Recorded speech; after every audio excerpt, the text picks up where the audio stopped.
నమస్కారం. బీఆర్కే భక్తి ఛానల్ కి స్వాగతం. నేను మీ కీర్తి. ఈ రోజు మనతో పాటు ఉన్నారు ప్రముఖ ఆధ్యాత్మికవేత్త శివరుద్ర సాధువు గురువు గారు మనతో పాటు ఉన్నారు. గురువు గారిని అడిగి మనకున్న సందేహాలని నివృత్తి చేసుకుందాం. నమస్కారం గురువు గారు. నమస్కారం. గురువు గారు, షష్టగ్రహ కూటమి రాబోతుంది కదా, ఈ షష్టగ్రహ కూటమి వల్ల ఏమన్నా ప్రళయం రాబోతుందా? అసలు కలియుగం ఉంటుందా ఉండదా? ఇంకొకటి 2019లో వచ్చింది కదా గురువు గారు, ఆ వచ్చినప్పుడు కరోనా చాలా ఇబ్బంది పెట్టింది జనాల్ని. అలాంటిది ఏదన్నా జరగబోతుంది అంటారా గురువు గారు? షష్ఠ అంటే 6. మంచి ప్రశ్న. గ్రహణ కూటమి అనేది దీనిలో తెలుసుకోవాలి. యాక్చువల్లీ గ్రహాలంటే ఎవరో తెలుసుకోవాలి. ముఖ్యంగా వాటి వల్ల మానవులకు ఏం జరుగుతుందో తెలుసుకోవాలి. గ్రహణ కూటమికి మానవ శరీరాలకు సంబంధం ఏమిటి తెలుసుకోవాలి. సూర్యుడు చంద్రుడు కూడా గ్రహాలే తల్లి. మనకు 9 గ్రహాలు ఉన్నాయి. అందులో షష్టగ్రహం అంటే 6 గ్రహాలు కలుస్తాయి. బృహస్పతి, శనిగ్రహం, తర్వాత రాహుకేతు. వీళ్ళు ఎందుకు కలుస్తారు? అసలు షష్టగ్రహణాన్ని వివరణ అంటే మనకి మ్యాప్ లాంటిది లేదు, కానీ నేను ఒక మామూలు చేతుల ద్వారా చూపించి చెప్తాను. ఇప్పుడు సూర్యుడు ఇలా ఉంటాడు తల్లి. ఈ సూర్యుడిని ఇటు ఒక 3, ఇటు ఒక 2 ఎక్కడికి మూవ్ కానీ కూడా అడ్డుకుంటాయి. బాగా గమనించాలి. ఎలా చెప్పొచ్చు అంటే ఒక బౌ అంటే తండ్రి ఒక రౌండ్లో ఉంటాడు, ఒక ఆకారం ఆయన ఉండడం చేత ఆయన గారిని ఒకళ్ళు ఆపితే, ఉదాహరణకు చంద్రుడు ఆపాడు అనుకో తల్లి, చంద్రుడు ఇలా ఆపితే బాగా గమనించాలమ్మా. పౌర్ణమి అంటేనేమో ఇప్పుడు ఇది పైన చంద్రుడు, ఈయన సూర్యుడు తల్లి. పౌర్ణమి అంటే అయితే సూర్యుడు ఇలా చంద్రుడు ఉన్నప్పుడు ఏమవుతుందంటే మా అమ్మ, ఈ సూర్యుడు ఇలా మూమెంట్ ఇచ్చేసి ఇలా పైకి వచ్చిన దాన్ని మనము పౌర్ణమి అంటున్నాం తల్లి. చంద్రుడు పైకి వచ్చాడు, ఇలా మళ్ళీ మూమెంట్ తీసుకున్న దాన్ని అమావాస్య అంటారు. అంటే అమావాస్య పురణ్మాసి, యాక్చువల్లీ సంస్కృతి వర్డ్ అమావాస్య పురణ్మాసి. ఇలా అయినప్పుడు సూర్యుడు చంద్రుడు తిరుగుతున్న ఈ తరుణం 12 గంటలమ్మ. ఈ 12 గంటల సమయం మూమెంట్ అంటే వాళ్ళు కింద నుంచి పైకి, పై నుంచి కిందికి వస్తారు. It is known fact, everybody, మనందరూ తెలుసు, ఖగోళ శాస్త్రం, సోషల్లో తెలుసు. గ్రహణాల రోజు ఏమవుతుంది అంటే తల్లి, ఇలా ఉన్న వాళ్ళు మూమెంట్ ఉండదు. ఈ 3 గంటల 2 గంటల 1 గంట ఇలాగే ఉండిపోతారు తల్లి. ఇలా ఉన్నప్పుడు ఈ 1.5 2 గంటలు వాళ్ళు ఫ్రీజ్ అయి ఉంటారు. ఇలాగా సూర్యుడు చంద్రుడు ఇలా ఫ్రీజ్ అయి ఉండిపోయినప్పుడు గ్రహణాల యొక్క కదలిక భూమండలం మీద సమస్త జీవరాశుల పైన ఉండడం చేత ఈ జీవరాశులకి నెగిటివిటీ ఎక్కువ వస్తుంది అని మన దగ్గర ప్రచారంలో ఉంది. కానీ నెగిటివిటీ రాదు. ఎందుకు వస్తుంది నెగిటివిటీ అంటే అమ్మ, ఎక్కడైతే సూర్యుడు చంద్రుడు ఉన్నప్పుడు అమావాస్యకి పౌర్ణమి రోజు క్షుద్ర పూజలు చేస్తారో కొందరు వ్యక్తులకి, ఆ రోజు అమావాస్య మరియు చంద్రుడు సూర్యుడు కదులుతున్న ఆ సమయంలోనే అన్ని శక్తులు వస్తే, చంద్రుడు సూర్యుడు కదలనప్పుడు ఎన్ని శక్తులు వస్తాయి? కదులుతున్నప్పుడే వీళ్ళు అమావాస్యకి ఎన్నో శక్తులు చేస్తారు. అలాంటప్పుడు వాళ్ళిద్దరు ఫ్రీజ్ అయితే, వీళ్ళిద్దరు ఫ్రీజ్ అయిన ఈ మూమెంట్ ని వేరే గ్రహాలు ఇంకా ఫ్రీజ్ చేస్తే, ఇప్పుడు నేను ఒక 2 మోయగలుగుతా తల్లి. నన్ను అటు ఇటు 4 కలిసి ఆపేస్తే ఇక నేను ఏం చేయగలుగుతా? ఏం చేయలేను. కాబట్టి ఇక్కడ ఈ గ్రహణాల షష్టగ్రహం కూటమి రోజు జరిగే ముఖ్యమైన అద్భుతం ఏంటంటమ్మా, మన దగ్గర పరమశివుడిది మహావిష్ణువుది శక్తి చాలా ఆవిర్భవిస్తుంది. మనము నెగిటివే ఎక్కువ మాట్లాడతాం సమాజంలో. మీరు గమనించండి, ఆ రోజు చేతబడులు చేస్తే ఫలితం వస్తాయంట, వాళ్ళని చేసేస్తే ఫలితం వస్తాయంట, వశీకరణ చేసేస్తే అదే అంటే కొందరు ఉన్నారు మన వాళ్ళు మహానుభావులు ఇలాంటి చేయడానికి కూర్చొని ఉంటారు. వాళ్ళందరికీ నేను హెచ్చరిస్తున్నా మీ ఛానల్ వల్ల, ఇక్కడ గ్రహణ కూటమి ఉన్న రోజు దేవతలందరినీ బందీ చేస్తాం. ఎలా బందీ చేస్తాం? మనమే గుడిలకి తాళాలు వేసేస్తాం తల్లి. బాగా గమనించాలి. ఏ గుడి చూసినా తాళాలే, ఏ గుడి చూసినా తాళాలి. భయం భయం భయం భయం. అదేందో ఆ గ్రహణం రోజమ్మ మనుషులు బయటికి కూడా వెళ్ళడానికి చాలా భయం. ఎందుకంటే క్షుద్ర పూజలు బాగా జరిగితే, క్షుద్ర పూజలలో ఏమున్నదంటే చాలా మంది మనోభావాలు కొంచెం ఆలోచించేలా చేస్తాయి. పాశం ఉంటుంది, శివుడి పాశం. ఈ శివుడి పాశం ఏంటంటే అమ్మ, మంత్ర ఉచ్చారణతో వచ్చేది, అది శివుడు వేసేది కాదు. బాగా గమనించాలి. యముడు మాత్రమే పాశాన్ని వదలగలుగుతాడు. ఇప్పుడు తీవ్రమైన భక్తిలో ఉన్న ఒక సాధకుడు శివపాశాన్ని వదలవచ్చు ఎవరి మీదకైనా.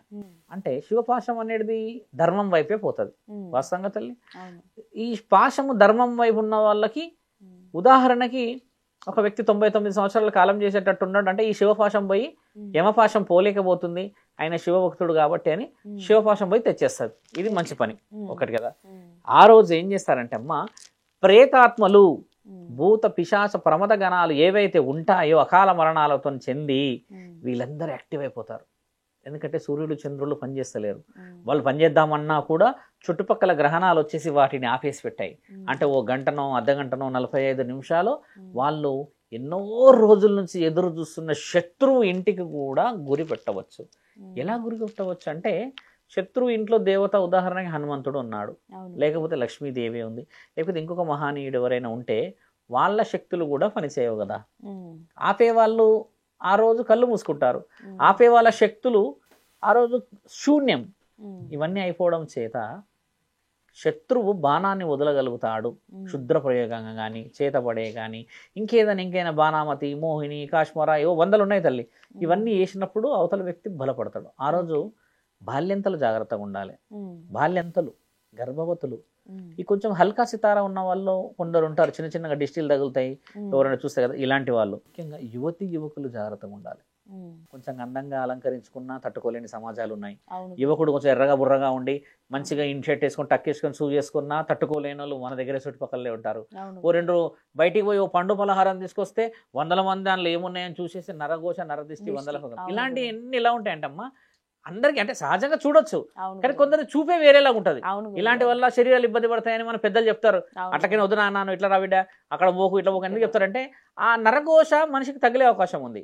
ఆ రోజు ఏంటంటమ్మా, మనం జాగ్రత్తలు పడాల్సింది కూడా ముఖ్యమైనది, కుటుంబాలు దైవాధీనంలో ఉండే ప్రయత్నం చేయాలి. దేవతలన్నీ కళ్ళు మూసుకున్నారు కదా, మరి ఏ దేవుడు కాపాడతాడు అంటే పరమశివుడు మాత్రమే కాపాడగలడు. మహాముక్కంటిని ఎవరు బందీ చేయనీకి రాదు. ఇదొకటి నేను గౌరవంగా చెప్పుతా తల్లి.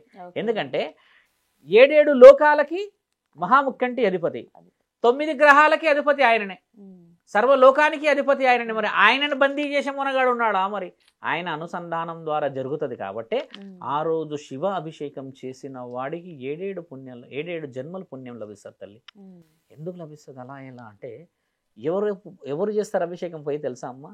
జీవితం మీద ఆశ ఉన్న వాళ్ళే, భవిష్యత్తు మీద కొంచెం పిల్లలు బాగుపడాలని, నా భర్త ఆరోగ్యం బాగా అయిపోవాలని, మాకు కొంచెం ఆర్థిక పరిస్థితి బాగలేని వాళ్ళు దయ్యాలకే ఆ గ్రహణం రోజు అంత శక్తి ఇస్తే మరి దేవతలకు ఎంత శక్తులు రావాలమ్మా? ఇది ఎందుకు స్ప్రెడ్ చేయరు అంట నేను చాలాన్లల్లా. ఎందుకు చెప్పరు? ఇప్పుడు దయ్యం అంటే ఓకే, కలియుగమే దయ్యాలతో పుట్టింది అనుకుందాం, కానీ కలియుగం పుట్టక ముందుకు దేవుడు ఉన్నాడు. ఆ దేవుడు కలియుగంలో ఎన్నో గొప్ప పనులు చేశాడు. ఒక మహారాజు శివాజీ పుట్టిన లోకం ఇది, ఎన్నో గొప్ప పనులు చేశాడు ఆయన. నన్నయ్య, తిక్కయ్య, సోమయాజులు కట్టిన మహాగుడులు నల్గొండలో ఉన్నాయి, అన్నమయ్య కట్టిన గుడి ఇక్కడ తిరుపతిలో ఉంది, భద్రాచలంలో రామదాసు కట్టిన గుడులు ఉన్నాయి, యాదవ మహర్షి కట్టిన గుడి యాదగిరి గుట్టలో ఉంది. ఇట్లా ఎన్ని గుడులు గొప్పతనం ఉన్న దగ్గర దయ్యాల గురించి మాట్లాడడం ఎందుకు తల్లి? అనువనువు పరమాత్ముడు ఉన్నాడు అనేది ఎందుకు గుర్తు చేసుకో మనము? ఒక గురు సాధకులు ఎందుకు చెప్పరు ఇది? ఒక పురోహిత్యం పౌరోహిత్యం ఉన్న వాళ్ళు కళ్ళు ఎర్రబడితే చేతబడి చేసిరంట, ఎంటికెళ్ళి తీసేస్తే చేతబడి చేసిరంట. ఇవి ఉన్నాయి, లేవని అనట్లేము, కానీ దానికి దైవాధీనం కూడా ఉందని మాట్లాడగలగాలి కదా. ఆ మాట్లాడడం చాలా ముఖ్యమైనది కదమ్మా. ఈ విషయం శివాభిషేకం గ్రహణం రోజు చాలా బలం తల్లి. పండు పలహారం ఏదైనా తీసుకో, శివాలయంలో ఉన్న వాళ్ళకి ఏ పాశం వచ్చి అడ్డుకోదు. ఇది మనకు తెలిసిందే కదా. చిన్న చిన్న గుడిలలో చూస్తాం, పాశాన్ని ముగ్గురు వదులుతారమ్మా. యావత్ దేశం మొత్తంలో కానీ, ప్రపంచంలో కానీ, భూమండలం మొత్తంలో కానీ ఏ అధికారమైనా మొదట పాశాన్ని వదిలేది యమ ధర్మరాజు. యమ ధర్మం ఉంటేనే ప్రాణం తీయాలి యముడు కూడా, అంతేగాని హక్కును కానీ ఎవరు ప్రాణాలు పడితే వాళ్ళని తీనికి రాదు. అందుకే ఆయన పేరులో ధర్మం అని రాస్తుంది. రెండవది నరసింహస్వామి వదలగలడు తల్లి. అంటే నరసింహస్వాముడు శివుడికి కొన్ని ప్రత్యేకమైన శిక్షలు, నరసింహస్వామి అవతారం మహావిష్ణువుది కాబట్టి. మూడోది మహాశివుడు మాత్రమే వదలగలడు. శివుడు వదిలినంటే అంతిమ స్థితి కాదు, ఆయన వీళ్ళిద్దరి వల్ల కాలేదన్న తరుణానికి తండ్రి దిగుతాడు. ఇలా 3 పాశాలను వదిలిన దాంట్లో అన్నమో 2 పాశాలు బందీ చేయబడతాయి ఆ రోజు. ఒకే ఒక్క పాశం బందీ కాదు, అదే శివపాశం.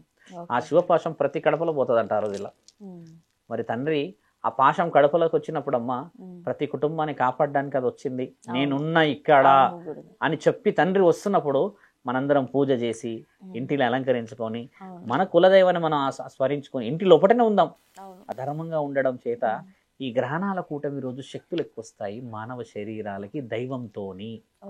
మామూలుగా చేసిన పూజకి ఆ రోజు దైవాధీనంలో కొన్ని గ్రహాలు కలిసిన పూజకి బలం ఉంది కదమ్మా. ఇది నేను చెప్పిందల్లా పాజిటివ్. ఇప్పుడు నెగిటివ్ చూడమ్మా. ఆ రోజు ఆడపిల్లలని, వయసులో ఉన్న ఆడపిల్లలని వశీకరణాలు చేసి, లేకపోతే ఇంకేదైనా హార్టో లేకపోతే ఇంకా బ్రెయినో ఈ ఫిట్స్ లాంటిదో యాక్సిడెంటో ఏదో చేయడానికి పూజలు చేసేవాళ్ళు 100 మంది సత్ఫలితాలను చూస్తారు ఆ రోజు. ఎందుకంటే ఇవి ఎవరి మీద పనిచేస్తాయి తెలుసా అమ్మ? బాగా గమనించాలి. కొంచెం విచ్చలవిడితనంగా, అధర్మంగా, అన్యాయంగా, నువ్వేంది నేనేంది అని కొంతమంది కూడా ఉంటారు. అలాంటి వాళ్ళ మీదనే జరుగుతాయి, కానీ మంచోడి మీద ఎందుకు జరుగుతాయి తల్లి? నేను అనేది ఏంటంటే అలాంటి వాళ్ళని కూడా కాపాడాలంటే ప్రతి బిడ్డ ఒక ఆడబిడ్డ కానీ ఒక మగ బిడ్డ ఒక ఇంటి బిడ్డనే కదా. కాబట్టి ఇల్లు కాపాడుకోవాల్సిన అవసరం బాధ్యత మనకు ఉంటది. గ్రహణాల కూటమి అనగానమ్మ షష్టగ్రహం మీరు అన్నారు. మొన్న పంచగ్రహ కూటమి వచ్చింది 3 నెలల క్రితం. పంచగ్రహ కూటమి వల్ల శక్తులన్నీ వచ్చాయి. అష్టగ్రహ కూటమి వల్ల అమ్మ 70% నెగిటివే ఉన్నది, 30% పాజిటివ్ ఉంది. నేనేమంటున్నా అంటే ఈ 30% చాలు కదా చెడుని మనం. ఇంతవరకు చెడు గెలిచినట్టు రుజువే లేదుగా.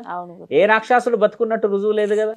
ఉన్నదల్లో పరమాత్ముడే. కానీ పరమాత్ముడి లీల ఎంతో గొప్పది అని మనం రుజువు చేసుకుందాం.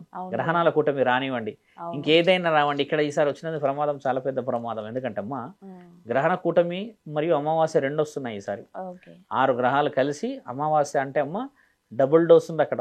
భక్తి, శివుడి యొక్క తత్వం అనేది ఇలాంటి రోజుల్లోనే రుజువు చేస్తాడు. ప్రతిసారి తండ్రి విషయంలో రావు. అందరు కులదైవాన్ని ఆ రోజు పూజించుకోవాలి.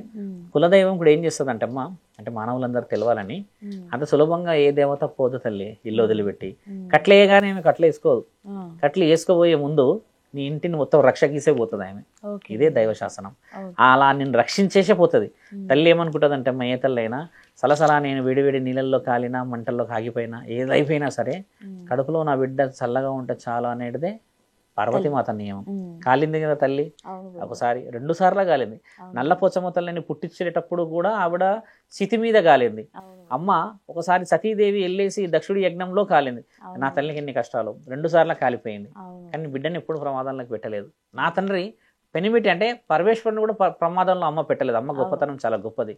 అలా ఏ తల్లి కూడా కులదైవమే కానీ ఇలవేల్పులమ్మ మనల్ని వదిలిపెట్ట సులభంగా పోరు.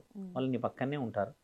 ఒకసారి ప్రమాదం జరిగింది, అమ్మ ఏం చేయలేకపోయింది అనుకో అమ్మ, ఒకసారి అమ్మకి శక్తులు గంటకో గంటన్నర తర్వాత మళ్ళీ దేవతలకి మళ్ళీ పూర్వ వైభవం వచ్చిన తర్వాత వెతికి పడుతుంది ఒక్కొక్కళ్ళని. అది కూడా ఉంది ఇక్కడ, లేదనే కాదు. అమ్మ అవసరం వరకే ఆగుతుంది. శాస్త్రానికి పరమాత్ముడికి ఆజ్ఞ అది. గ్రహణాల శక్తి పరమాత్ముడు ఇచ్చిన మాటకే ఆగిపోతారు. అదే గ్రహణాల రోజు పరమశివుడు ఆదేశించి అందరినీ శక్తివంతులు చేయవచ్చు, కానీ సృష్టికి విరుద్ధంగా అది ఎప్పుడు ఏ పని చేయడానికి అధికారం లేదు మనకి. కాబట్టి దేవాది దేవతలు కూడా నియమాన్ని పాటిస్తున్నారు. పూజ చేయలేమో అమ్మ మనం. పూజ చేసే ఫలితాన్ని పొందిన ఈ గ్రహణ కూటమి ఎలాంటి గ్రహణ కూటమి వచ్చినా పర్లేదు. మొన్న 5 అయింది, ఇప్పుడు 6, నెక్స్ట్ 7 ఉంది, తర్వాత 8, 9 ఉన్నాయి, నెక్స్ట్ ఉన్నాయి అన్ని జనరేషన్. మీరన్న విపత్తులు ఎక్కడా లేవు తల్లి. విపత్తులు మానవులు చేసుకున్నాయి.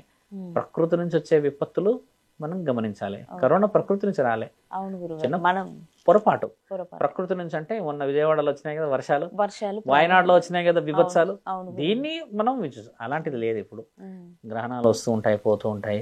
ఇంకా చెట్టు విత్తనం వచ్చి కొంచెం చెట్టు పెరిగి ఆకులే వచ్చాయి కలియుగంలో. కొమ్మలు పెద్ద పెద్ద కావాలి, పండ్లు పెద్ద పెద్ద కావాలి, అప్పుడు మనం పండే స్థితి వస్తుంది. ఈ చిన్న చిన్న వచ్చిన 4-5 ఆకులకే ఇంత ప్రపంచం మునిగిపోయింది మనది. అదమ్మా గ్రహణ కూటాల పరిస్థితులు. ఓకే గురుగారు, షష్టగ్రహ కూటమి గురించి చాలా చక్కగా వివరించారు. ధన్యవాదాలు గురుగారు. నమస్కారం.